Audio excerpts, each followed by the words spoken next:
Big Boss Malayalam season 7 weekend episode കഴിഞ്ഞ തൊട്ടടുത്ത ദിവസം തന്നെ മത്സരാർത്ഥികൾക്ക് ബിഗ് ബോസ് നൽകിയ ടാസ്ക് വഴക്കിലും കയ്യാങ്കളിയിലും അവസാനിച്ചതോടെയാണ് ബിഗ് ബോസ് ഷോ നിർത്തിവെക്കുകയാണെന്ന അറിയിപ്പ് ബിഗ് ബോസിൽ നിന്നും വരുന്നത്. ബിഗ് ബോസിന്റെ സീസണിൽ ആദ്യമായാണ് റാങ്കിംഗ് ടാസ്ക് രണ്ടാം ആഴ്ചയിൽ കൊടുക്കുന്നത്. അതിനല്ലെങ്കിൽ 50 ദിവസം പിന്നിട്ട് കഴിയുമ്പോൾ മാത്രമാണ് ഈ ടാസ്ക് ബിഗ് ബോസ് മത്സരാർത്ഥികൾക്ക് നൽകാറുള്ളത്. ഈ ടാസ്കിനായി ഇത്തവണ മത്സരാർത്ഥികൾക്ക് പ്രത്യേക വസ്ത്രങ്ങളടക്കം ബിഗ് ബോസ് നൽകിയിട്ടുണ്ട്. ടാസ്ക് ആരംഭിച്ചപ്പോൾ താനാണ് റാങ്കിങ്ങിൽ 1-ാം സ്ഥാനത്ത് നിൽക്കാൻ അർഹനെന്ന് അനീഷ് വാദിക്കാൻ തുടങ്ങിയതോടെയാണ് പ്രശ്നങ്ങളുടെ തുടക്കം. അനീഷ് തന്നെയാണ് പ്രൊമോയിലും ടാസ്കിലും നിറഞ്ഞു നിൽക്കുന്നത്.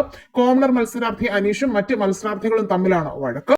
അനീഷ് തനിക്ക് 1-ാം സ്ഥാനം വേണമെന്ന് ആവർത്തിച്ച് പറഞ്ഞതോടെയാണ് വാക്കുതർക്കം ഉന്തും തള്ളലിലേക്കും കയ്യാങ്കളിയിലേക്കും ഒക്കെ മാറിയത്. അതോടെ ബിഗ് ബോസ് ഇടപെട്ടു. ഈ നിമിഷം മുതൽ ഈ ടാസ്ക് ആക്റ്റീവായോ ഈ വീട്ടിൽ ഉണ്ടാവുകയില്ല. മാത്രമല്ല ഒരു തരത്തിലുള്ള ആശയവിനിമയവും തന്റെ ഭാഗത്തു നിന്ന് ഉണ്ടാവുകയില്ല എന്നും സീസൺ 7 താൽക്കാലികമായി നിർത്തിവച്ചിരിക്കുകയാണെന്നും ബിഗ് ബോസ് അറിയിച്ചിട്ടുണ്ട്.